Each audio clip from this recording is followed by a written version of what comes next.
dari Capaja mencapai 4.000 tamu undangan yang pada kesempatan Presiden Republik Indonesia Prabowo Subianto resmi melantik sebanyak 1.177 calon perwira remaja TNI dan Polri dalam upacara Prasetya Perwira tahun 2026. Upacara khidmat tersebut digelar di halaman Istana Merdeka, Jakarta, Rabu 22 Juli 2026. Di antara ribuan perwira muda yang dilantik, tampak Tribrata Putra atau yang akrab disapa Brata, putra ketiga dari mantan Kadif Propam Polri, Verdi Sambo. Usai momen pelantikan tersebut, Verdi Sambo menyampaikan pesan khusus kepada Brata melalui selembar surat tertulis. Surat tersebut berisi ucapan selamat mendalam sekaligus nasihat penting sebagai bekal awal anaknya dalam mengemban amanah di kepolisian. Dalam suratnya, Sambo mengawali dengan memberikan ucapan selamat atas kelulusan dan penganugerahan pangkat Inspektur 2 Polisi atau IPDA kepada Tribrata. Ia menekankan bahwa kelulusan ini bukanlah akhir, melainkan awal dari pengabdian nyata kepada bangsa dan negara. Momen pelantikan Brata sebagai perwira muda Polri pun mendadak menyita perhatian publik. Sejumlah foto dan potongan video yang memperlihatkan potret kelulusan serta surat menyentuh hati dari sang ayah kini marak beredar di berbagai platform media sosial.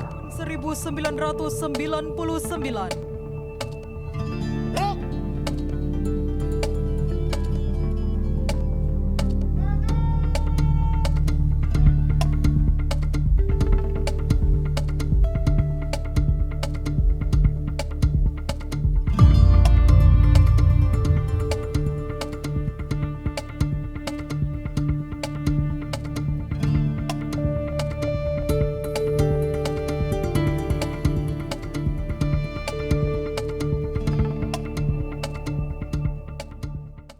Download Tribun X sekarang, menghadirkan lokal menjadi Indonesia.